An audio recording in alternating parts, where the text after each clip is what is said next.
शाहजहांपुर में नगरीय एवं ग्रामीण क्षेत्रों में प्रत्येक ग्राम में एक निगरानी समिति का गठन किया गया है, जिसका अध्यक्ष संबंधित ग्राम के प्रधान को बनाया गया है। और जहां पर ग्राम पंचायत नहीं है, नगर पालिका है या नगर पंचायत है, वहां पर वार्ड के सदस्य को इसका अध्यक्ष बनाया गया है। और इसमें आशा, एएनएम, संबंधित ग्राम पंचायत सेक्रेटरी, लेखपाल और अन्य हेल्थ वर्कर्स को सदस्य के रूप में नामित किया गया है। निगरानी समिति का ये दायित्व है कि वो गांव में बाहर से आने वाले प्रत्येक व्यक्ति पर सतर्क निगाह रखे। वो होम क्वारंटीन में रखा गया है व्यक्ति, इसलिए ये ध्यान देना आवश्यक है कि वो बाहर घूम तो नहीं रहा है। यदि उसे बाहर घूमता हुआ पाया जाए तो कृपया उसकी सूचना तत्काल कंट्रोल रूम को दें, संबंधित थाने को दें, ताकि उसको नियंत्रित किया जा सके और कोरोना महामारी के संक्रमण को रोका जा सके। इसके अतिरिक्त निगरानी समिति को यह भी ध्यान रखना है कि प्रत्येक 3 दिवस पर हर घर में जाकर वो ये ज़रूर देखें कि वहाँ पर रहने वाले लोगों को कोई स्वास्थ्य संबंधी कठिनाई तो नहीं है। उदाहरण स्वरूप, यदि 60 वर्ष से ऊपर आयु का कोई व्यक्ति है या एक से अधिक बीमारियों से ग्रस्त कोई व्यक्ति है या उस परिवार में कोई ऐसी महिला है जो गर्भवती है या कोई छोटे बच्चे हैं, तो उनके हेल्थ के बारे में ज़रूर अपडेट लेना है ताकि उनको संक्रमण से बचाया जा सके।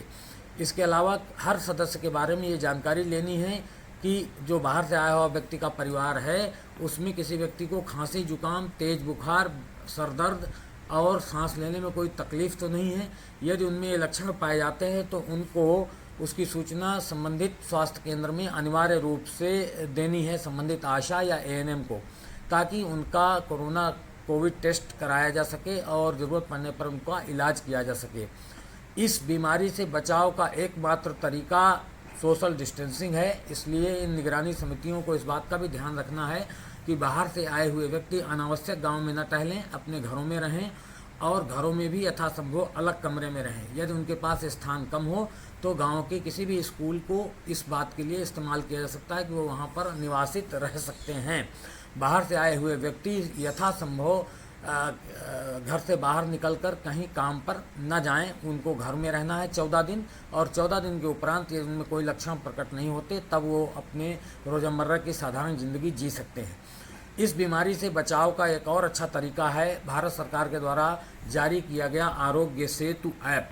ये आरोग्य सेतु ऐप किसी भी व्यक्ति के फ़ोन पर निःशुल्क डाउनलोड किया जा सकता है और इसके लिए बहुत आवश्यक है कि ग्राम निगरानी समितियाँ उन परिवारों को अनिवार्य रूप से आरोग्य सेतु ऐप डाउनलोड करा दें जहां बाहर से आया हुआ कोई व्यक्ति रहता है। यदि उसके व्यक्ति के पास स्वयं का फ़ोन नहीं है तो उसके परिवार का जो निकटतम सदस्य है उसके फ़ोन पर और जितने मैक्सिमम सदस्य हैं उन सब के फ़ोन पर आरोग्य सेतु ऐप ज़रूर डाउनलोड करा दिया जाए। विशेष रूप से अगर उस परिवार के अलावा उसके आसपास मोहल्ले में जितने परिवार रहते हैं सबको आरोग्य सेतु ऐप डाउनलोड करा दिया जाए। इसके अलावा आरोग्य सेतु ऐप होने के साथ साथ आयुष कवच ऐप भी डाउनलोड करा दिया जाए। ये दोनों ही ऐप निःशुल्क हैं और एक भारत सरकार और दूसरा उत्तर प्रदेश सरकार की ओर से जारी किया गया है। तो इस प्रकार निगरानी समितियों का यह दायित्व है कि न केवल वो आरोग्य सेतु और आयुष कवच ऐप डाउनलोड कराएंगी अपने संपूर्ण ग्रामवासियों को, वरन उनके हेल्थ के बारे में जानकारी लेती रहेंगी और यदि किसी प्रकार के लक्षण प्रकट होते हैं तो उनकी सूचना देंगी। सोशल डिस्टेंसिंग का पालन बाहर से आया हुआ व्यक्ति विशेष रूप से कर रहा है अथवा नहीं कर रहा है, इसके बारे में अनिवार्य रूप से सूचना स्वास्थ्य समितियाँ, निगरानी समितियाँ जरूर देंगी।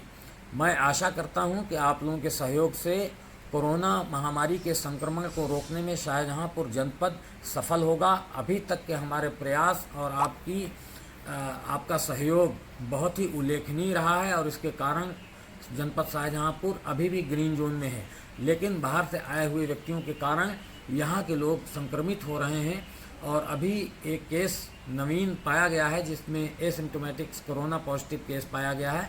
अतः इस बात की पूरी संभावना है कि बाहर से आने वाले लोग संक्रमित हों, इसलिए उनसे दूरी बनाए रखना और उनके बारे में स्वास्थ्य संबंधी जानकारी देना। अगर कोई व्यक्ति बाहर से आया है, बिना सरकारी साधन के आया है, बिना स्क्रीनिंग के आया है, तो उसके बारे में संबंधित प्राथमिक स्वास्थ्य केंद्र को सूचना देना आवश्यक है। ये न केवल उस व्यक्ति के स्वास्थ्य के लिए, उसके परिवार के स्वास्थ्य के लिए ज़रूरी है, वरन ग्राम के समस्त निवासियों के लिए भी आवश्यक है। मैं आशा करता हूँ कि आप इन बातों को ध्यानपूर्वक सुनेंगे और इन पर अमल करेंगे। आपके सहयोग के लिए संपूर्ण जनपद प्रशासन आपका आभारी रहेगा। बहुत बहुत धन्यवाद।